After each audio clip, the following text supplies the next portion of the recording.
Hello my dear students. So आज के video में हम देखने वाले हैं कि day wise self study plan कैसे लगाना है for CA final and CA intermediate के स्टूडेंट्स जो नवंबर 2023 में एग्जाम देने वाले हैं। ओके, तो आपको डे वाइज प्लान लगाते वक्त पहले फाइंड आउट करना पड़ेगा कि आपके पास डेज कितने हैं टोटल। ओके, सो आज 14 जुलाई है, सो जुलाई के 15 days, August, September, October and October तक ही। नवंबर में तो आपके एग्जाम है, तो अगस्त, सितंबर, अक्टूबर तीन महीने मतलब अराउंड 90 डेज एंड जुलाई के 15 डेज, सो अराउंड 115 के आसपास आपके पास डेज है। सो 115 डेज में okay, on an average 100 days मान के चलते। सो 100 डेज में आपको टोटल 5 टाइम सॉल्विंग प्रैक्टिस करनी है। ये मैंने लास्ट वीडियो में आपको बताया था कि 5 टाइम सॉल्विंग प्रैक्टिस लगती है to clear CA exams. So 5 time solving practice करने के लिए फर्स्ट सॉल्विंग कब खत्म करना है, सेकेंड कब खत्म करना है, फिर थर्ड, फिर फोर्थ और फिफ्थ, वो पहले एंड डेट डिसाइड कर लो एंड वो एंड डेट डिसाइड होने के बाद उसमें हमें डे वाइज प्लान करना है। सो देखो, अगर आपने आज से स्टडी स्टार्ट करते हो तो भी आपका सेकेंड वीक ऑफ अगस्त तक फर्स्ट सॉल्विंग प्रैक्टिस, मैं फर्स्ट रीडिंग नहीं बोल रही हूँ क्योंकि स्टूडेंट्स फिर क्या करते हैं, रीड करते हैं, क्वेश्चन सॉल्व नहीं करते, क्वेश्चंस के आंसर सिर्फ गो थ्रू करते हैं।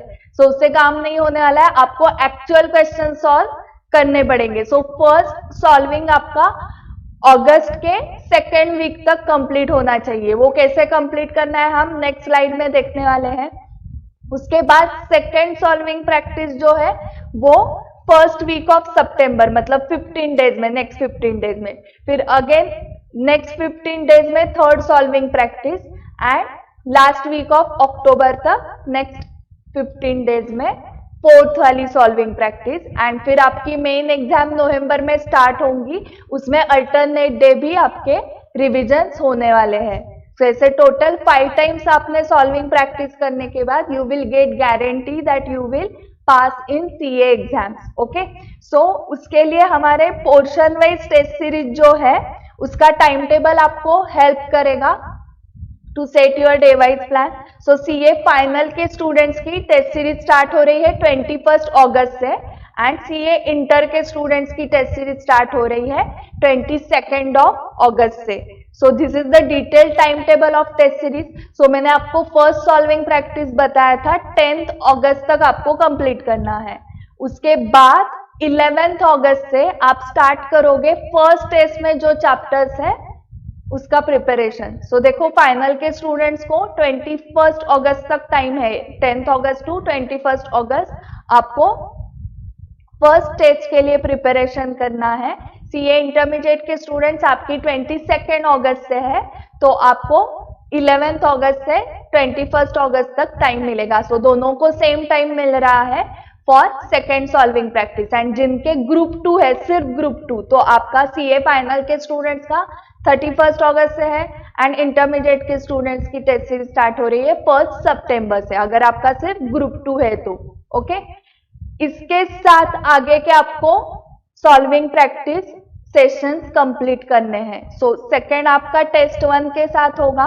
सो 1, 2, 3 टेस्ट है टोटल, तो हमारा second solving, third solving and fourth solving इसके साथ होने वाला है एंड उसके बाद आप जाओगे मेन एग्जाम को, you will appear in main exam. So on an average every solving practice के लिए आपको 15 डेज मिल रहे हैं। सो इस 15 डेज में डे वाइज प्लान देखो कैसे लगाना है। यहाँ पर फर्स्ट स्टेप मैंने बताई है, calculate the important chapters of each subject. So ideally अगर आपका सिर्फ सिंगल ग्रुप है, आप सिर्फ 4 सब्जेक्ट देने वाले हो, तो इंपॉर्टेंट चैप्टर्स नहीं, सारे चैप्टर्स आपके लेने हैं। Okay, on an average 14 to 15 chapters है हर सब्जेक्ट में, करेक्ट। बट अगर आप बोथ ग्रुप्स दे रहे हो तो आप सिर्फ इंपॉर्टेंट चैप्टर्स लोगे तो भी चलेगा। आइडियली मैं क्या बता रही हूँ, सारे चैप्टर्स आपने कवर किए तो बहुत अच्छा होगा। अगर पॉसिबल नहीं है, जनरली बोथ ग्रुप्स वालों को ये प्रॉब्लम आ सकता है, तो आपने क्या करना है, इंपॉर्टेंट चैप्टर्स हर सब्जेक्ट के कितने हैं वो ढूंढो, वो अप्रोक्सीमेटली आ जाएंगे 10 चैप्टर्स। ओके, सो चैप्टर्स काउंट करने के बाद ये हर सब्जेक्ट के चैप्टर्स काउंट करने हैं। आप जो भी सब्जेक्ट दे रहे हो उस सब्जेक्ट में कितने चैप्टर्स है वो काउंट करो। सेकेंड स्टेप, हर चैप्टर में कितने क्वेश्चंस है, नंबर ऑफ क्वेश्चंस वो काउंट करने हैं। ओके, इसमें नंबर ऑफ क्वेश्चंस में आप क्या क्या लोगे, तो आपका मॉड्यूल स्टडी मटेरियल में कितने क्वेश्चंस है वो काउंट करोगे। फिर past RTPs, past MTPs and past papers. So मई 2018 से अभी तक के सारे RTPs, MTPs and past papers, उसका कंपाइलेशन आपके पास होना चाहिए, क्वेश्चन बैंक होनी चाहिए। अगर किसी के पास क्वेश्चन बैंक नहीं है तो आप वीडियो के डिस्क्रिप्शन में चैट थ्रू कमेंट कर सकते हो या मुझे व्हाट्सएप कर सकते हो। मैं आपको गाइड करूंगी आपको कहां पर क्वेश्चन बैंक मिलेंगे। सो ऐसे करके ऑन एन एवरेज 30 क्वेश्चंस आते हैं पर चैप्टर। सो थर्ड स्टेप क्या करनी है, फिर आपको 30 क्वेश्चंस पर चैप्टर इनटू 10 चैप्टर्स हमने लिए इंपॉर्टेंट। सो वो हो गए 300 क्वेश्चंस डिवाइडेड बाय 30 डेज। तो ये 30 डेज कहाँ क्या है, तो अभी से जो 15 जुलाई से लेके 15 अगस्त या 11 अगस्त तक, ओके, आपको क्या करना है, स्प्रेड करना है number of question. 300 questions upon 30 days मतलब 10 क्वेश्चंस पर डे आएंगे।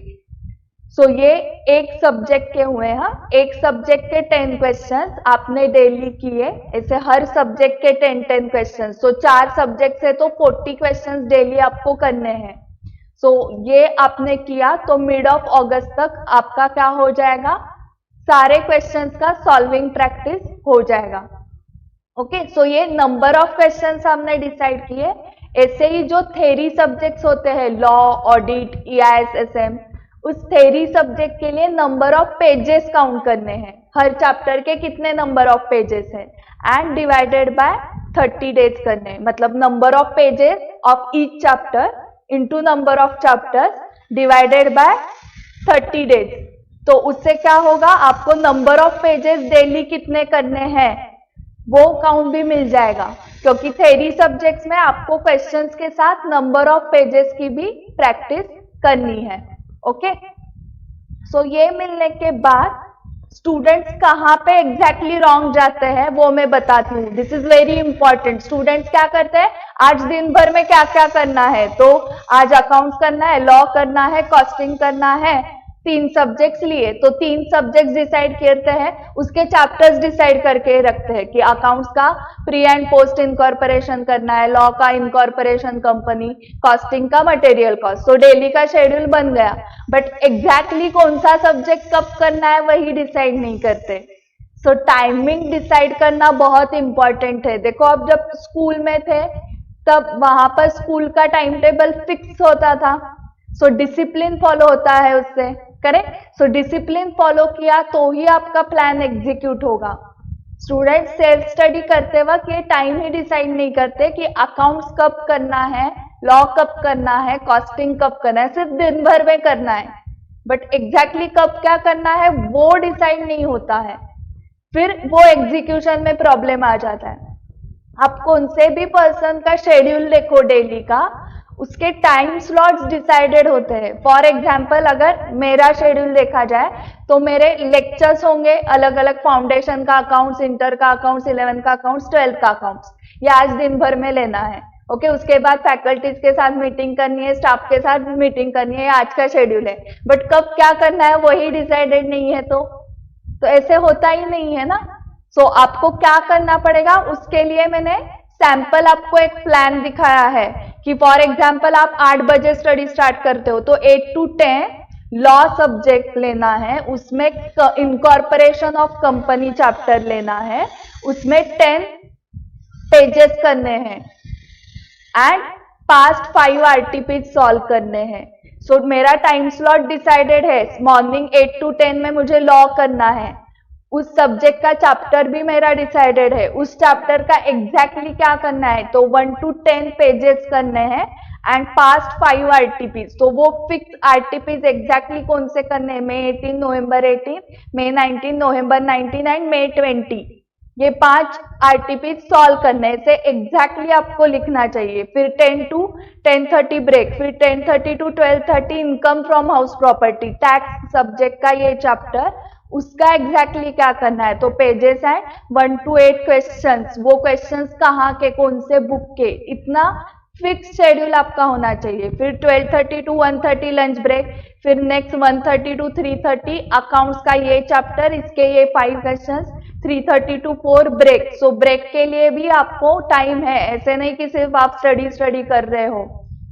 4 to 6 कॉस्टिंग करना है, मटेरियल चैप्टर, उसमें ये कंसेप्ट पहले पढ़ने हैं and then 1 to 8 question module से करने हैं। फिर again 6 to 6:30 break, 6:30 to 8:30 incorporation of company, इस चैप्टर के नेक्स्ट क्वेश्चन मॉर्निंग में अगर 5 किए तो बाकी के 6 to 10 करने हैं and 8:30 to 9:30 dinner, 9:30 to 11 again tax का income from house property 10 pages, 9 to 16 questions from module. ऐसे ही सीए फाइनल के स्टूडेंट्स के लिए भी उनके चैप्टर्स लिए हैं।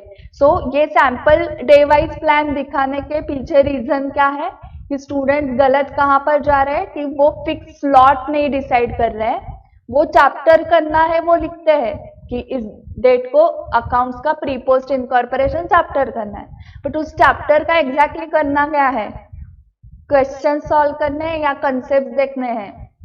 अगर दोनों करना है तो कितने क्वेश्चन सॉल्व करने हैं, कंसेप्ट करने हैं तो कितने कंसेप्ट, कितने पेजेस, या पूरा चैप्टर करना है तो वैसे डिटेल प्लान लिखो कि ये चैप्टर आज पूरा करना है, इसके सारे कंसेप्ट है, सारे क्वेश्चन। अगर छोटा चैप्टर है तो एक दिन में होता है, बड़े चैप्टर्स एक दिन में नहीं होंगे, तो उसके लिए आपको exact number of pages and exact number of questions आपने लिखे तो आपको टारगेट मिल जाता है। नहीं तो क्या होता है 2 घंटे बैठे बट 2 घंटे में मैम 5 ही क्वेश्चंस हुए, क्योंकि टारगेट ही नहीं है कि 2 घंटे में कितने क्वेश्चंस खत्म करने थे। तो आपने लिख के रखा है कि ये 2 घंटे में 1 to 10 क्वेश्चंस करने हैं मुझे, तो ही आपके स्टडी को स्पीड आएगा ना, क्योंकि आपके दिमाग में कंटिन्यूअस रहेगा 1 to 10 क्वेश्चंस, 1 to 10 क्वेश्चंस। फिर आप उसमें और डिटेलिंग करोगे, मतलब फर्स्ट 1 आवर में 5 क्वेश्चंस एंड नेक्स्ट 1 आवर में 5 questions, correct. So number of question या पेजेस का डिटेलिंग होना चाहिए। सेल्फ स्टडी करते वक्त आप ऐसे अज्यूम करो कि आप क्लास को जा रहे हो, तो क्लास का टाइमिंग हर रोज नहीं बदलता है, स्कूल में हर रोज टाइम चेंज नहीं होता था, स्कूल का टाइमिंग फिक्स था, उसमें सब्जेक्ट वाइज टाइम भी फिक्स था, करेक्ट। ऐसे नहीं होता था ना कि आज अकाउंट्स का क्लास ना 11 to 12 है मॉर्निंग में, कल ना 5 to 6 है, तो ऐसे चेंज नहीं होता है। वैसे ही सेल्फ स्टडी करते वक्त आप डेली का टाइमिंग चेंज मत करो उस सब्जेक्ट का। अगर मॉर्निंग में आपने लॉ डिसाइड किया है 2 आवर्स, तो रोज आप 2 आवर्स लॉ के क्लास को ही जा रहे हो, ऐसे समझो। 8 to 10 मेरा लॉ का क्लास है, फिर 10 to 10:30 ब्रेक होता है, फिर 10:30 to 12:30 मेरा टैक्स का क्लास है, ऐसे समझो। तो बराबर उस टाइम में आप उस सब्जेक्ट को करोगे एंड उस टाइम स्लॉट में जितने भी क्वेश्चंस एंड पेजेस आपने डिसाइड करके रखे हैं वो कंप्लीट करने हैं। एंड और एक चीज आप कर सकते हो, स्टूडेंट्स को ये प्रॉब्लम आता है कि मैम प्लान तो कर लिया बट एग्जीक्यूट नहीं होता है पूरा 100%, तो उस केस में आप संडे को कुछ प्लान मत करो, जो भी आपका एग्जीक्यूशन नहीं हुआ वो आप संडे को कंप्लीट करो एंड हाफ डे संडे को ब्रेक भी ले सकते हो अगर रिक्वायर्ड है तो। बट अगर आपको एनर्जी है स्टडीज करने की तो आइडियली सीए स्टूडेंट्स ने स्टडी ही करनी चाहिए, पूरा इतना बड़ा ब्रेक मत लो। अगर रिक्वायरमेंट है तो ही ब्रेक लेने चाहिए, ब्रेक संडे है ब्रेक लेना ही है ऐसे कुछ कंपल्सन नहीं है। सो मिस्टेक क्या स्टूडेंट कर रहे हैं, फिर से मैं कंक्लूड कर रही हूँ यहाँ पर कि वो टाइम स्लॉट फिक्स नहीं करते हैं। एग्जैक्टली क्या करना है, लॉ करना है मैम आज, बट लॉ का ये चैप्टर करना है, चैप्टर डिसाइड करते हैं वहां तक जाते हैं, बट उस चैप्टर का क्या करना है, कितने क्वेश्चन एंड वो कितने आवर्स में कंप्लीट करने हैं ये फिक्स नहीं होता है। उसके लिए उसकी वजह से उनका एग्जीक्यूशन में प्रॉब्लम आ जाता है। Okay, so thank you very much for watching the video. Day wise plan आप लगाओ, उसके फोटोज मुझे इस नंबर पे आप सेंड कर सकते हो, दोनों नंबर्स पे व्हाट्सएप अवेलेबल है। सो आप व्हाट्सएप पे मुझे आपने लगाया हुआ प्लान सेंड कर सकते हो and we will guide you if any improvement any changes is required in that plan. And अगर आपको टेस्ट सीरीज रिलेटेड कुछ क्वेरीज है तो जो डिस्क्रिप्शन में इंक्वायरी फॉर्म दिया है वो फिलअप करो, so you will get all the details of the test series. So thank you very much for watching the video till the end. Share this video with all your friends. Thank you.